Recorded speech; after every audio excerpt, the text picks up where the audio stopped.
जी कारवाई झालेली आहे अवघ्या रात्री 3 वाजता झालेली आहे. त्याची काही इंटिमेशन आम्हाला न देता ते झालेली आहे.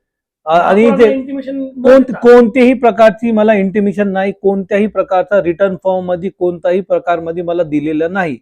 प्रशासनकडून मला रिटर्न फॉर्म मध्ये आम्ही असं उद्या हे रात्री अर्ध्या रात्री असं ते तोडफोड आम्हाला करायची, ते कसलीही मला त्यांनी नोंद मला दिलेली नाही. रिटर्न फॉर्म मध्ये कोणत्याही प्रकारची लिखित मला दिलेली नाही. मग तुमच्या महापालिकेतून जे कर्मचारी त्या घटनास्थळी गेले त्याच्यासोबत कोण कोण कर्मचारी होते, त्याच्यासोबत काय पोलीस प्रशासनही होते का? आता मी त्याची सगळ्याची माहिती घेत आहे, जेणेकरून आता माझ्या हातात हे लागलेलं आहे प्रत. तुम्ही पाहू शकता आणि ईच अँड एव्हरी डिटेल तुमच्या समोर आहे. हे मी एक प्रत तुम्हाला पण देतो, जेणेकरून तुम्ही पब्लिकच्या समोर एक एक पान आणा, एक प्रकरण काय होतं आणि कुठं नेलं.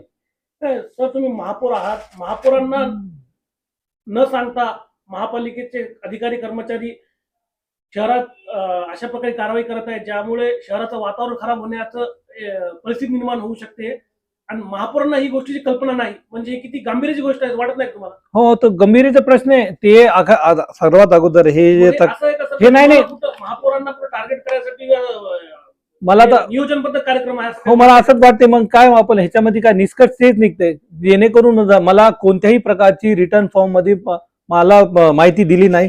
आणि हे पत्र तुमच्या समोर आहे, इथं तुम्ही सगळे पानं बघू शकता. कुठंही मला त्यांनी सूचना दिलेली नाही आणि कुठेही माझी स्वाक्षरी नाही. ह्या पानवर तुम्ही बघू शकता.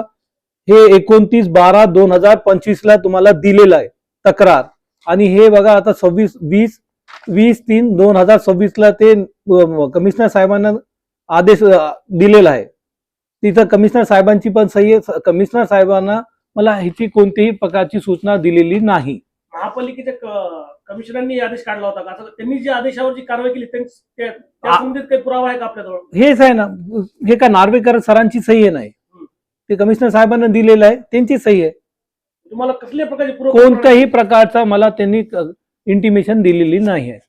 फक्त महापौर एका विशिष्ट समाजाचा आहे म्हणून काय टार्गेट करण्याचा प्रयत्न चालू आहे का तुम्हाला? आता मी पण बोलू शकत नाही विशिष्ट आहे म्हणून ते टार्गेट करताय का माझ्या कामामुळे ते टार्गेट करताय. ते लोकांना बरेच माझ्यापेक्षा जास्त माहीत झालेलं आहे. मी जेव्हापासून महापौर झालो त्या दिवसापासून मी प्रत्येक दिवस मी ग्राउंड फ्लोअरला आहे काम करण्याकरिता. सर्व काम माझे काम सगळे पब्लिकला माहिती आहे. मी कोणत्या प्रकारनं खालच्या लेवलला जाऊन मी काम करतोय. शिंदे गटाचे जिल्हाप्रमुख आनंद भरोसे यांनी जो आरोप केला आहे की मुस्लिम महापौर आहे म्हणून झालं, सर्वप्रथम मी त्यांच्या आरोपाचं खंडन करतो. तो मुस्लिम आणि हिंदूचा विषय नाही, तो भारताचा नागरिक आहे आणि तो नागरिक महापौर म्हणून त्या ठिकाणी बसलेला आहे. आणि कोणताही भारताचा नागरिक कोणत्याही कोणाच्या धार्मिक भावना दुखवतील असं वागणार नाही, असं आम्हाला या गोष्टीबद्दल त्यांच्याबद्दल आम्हाला खात्री आहे. आणि राहिला विषय त्या प्रकरणाचा, मी त्या प्रकरणाची पूर्ण माहिती घेतली असता 24/12/2025 रोजी त्या भागातील रस्ते त्यांनी पत्र दिलं होतं की त्या हनुमान मंदिराच्या परिसरामध्ये काही लोक झेंडा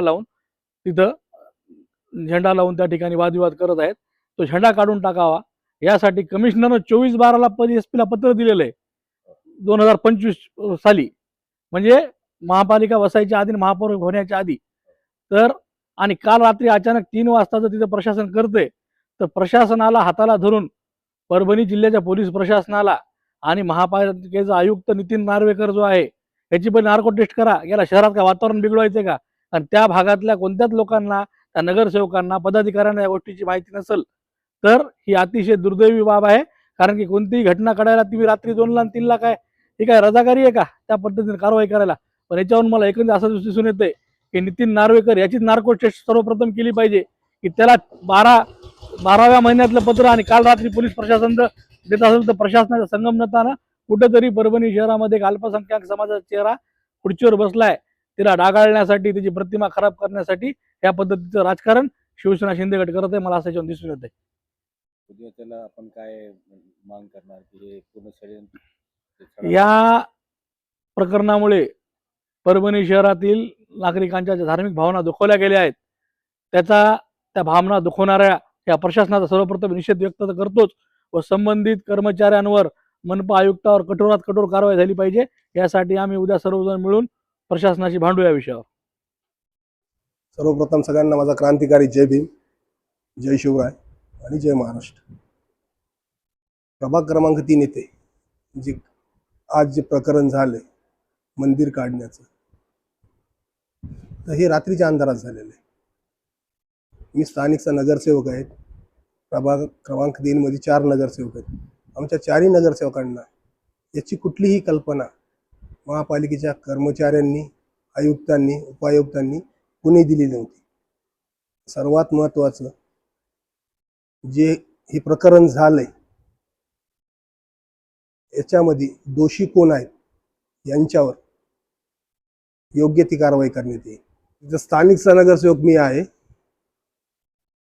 प्रशासनानं कसलीही कल्पना आम्हाला दिलेली नाही. आता काय प्रशासन लागू नाही, काय नाही. महापौर बसलेला आहे, स्थानिकचा उपमहापौर आहेत, नगरसेवक आहेत. यांना कल्पना द्यायचं काम हे आयुक्त साहेबांचा आहे. त्यांनी काय कोणाला कल्पना दिली नाही. आणि जे एवढं मोठं षडयंत्र कोणी रचलं असेल तर आम्ही ह्याच्यासाठी एक समिती गठीत करू आणि कारवाई करण्यात. SP साहेबांनी याच्यातली पूर्ण चौकशी करण्यात पाहिजे आणि जे योग्य ती कारवाई करायला पाहिजे, कारण की समाजामध्ये तेढ निर्माण होत आहे इथं. प्रथम सर्वांना जय श्रीराम. आजची जी घटना घडली ती अतिशय निंदनीय आहे आणि या घटनेचा आम्ही सर्वच शिवसेना उद्धव पक्षाच्या माध्यमातून सगळेच आम्ही पदाधिकारी, महापौर साहेब असतील, आमचे गटनेता असतील, आमचे नगरसेवक असतील आणि आमचे शिवसेना पदाधिकारी आणि युवासेना महिला आघाडी सर्वच जण आम्ही या घटनेचा जाहीर निषेध करतो.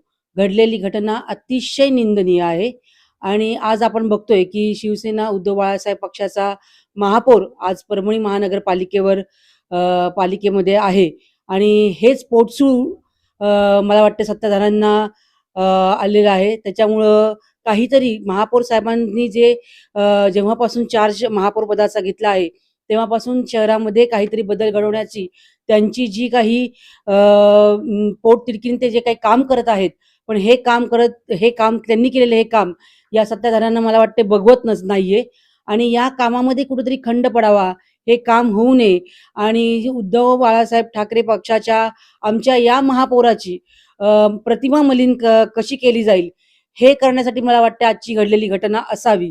का तर आपण बघतोय की सध्याचे जे महापालिकेतले काही अधिकारी आणि सत्ताधारी पक्षातले पक्ष यांनी मिळून केलेलं हे षडयंत्र आहे हे आम्ही निक्षून सांगतो. कारण महापौर साहेबांना याची कोणतीही कल्पना दिलेली नसताना हे रात्रीच्या अंधारामध्ये पहाटे 3 वाजता जाऊन मंदिर पाडण्यात आलं आणि आपल्या या हनुमानांच्या प्रतिमेला जप्त करण्यात आलं. ही अतिशय निंदनीय, अतिशय म्हणजे त्याला शब्द नाहीये, इतकी निंदनीय घटना आहे आणि त्याचा आम्ही वारंवार जाहीर निषेध आमच्या सर्वांकडून करू की घडलेल्या घटनेची सखोल चौकशी करावी आणि ज्या कोणी अधिकारी यामध्ये आहेत त्यांच्यावरती कारवाई केली जावी, कारवाई केली जाणार आहे आणि असे आदेश महापौर साहेबांनी दिलेले आहेतच आणि त्यामुळे या घटनेचा पुन्हा पुन्हा आम्ही निषेध करतो आणि निश्चित या अधिकाऱ्यांवरती कारवाई होईलच आणि कोणी कितीही काही केलं तरी आमचे महापौर साहेब ज्या वेगाने शहराचा चेहरा मोहरा बदलण्याचा प्रयत्न करतायत तो परभणी शहराचा चेहरा मोहरा नक्कीच बदलला जाईल, यांनी कितीही काहीही केलं तरी.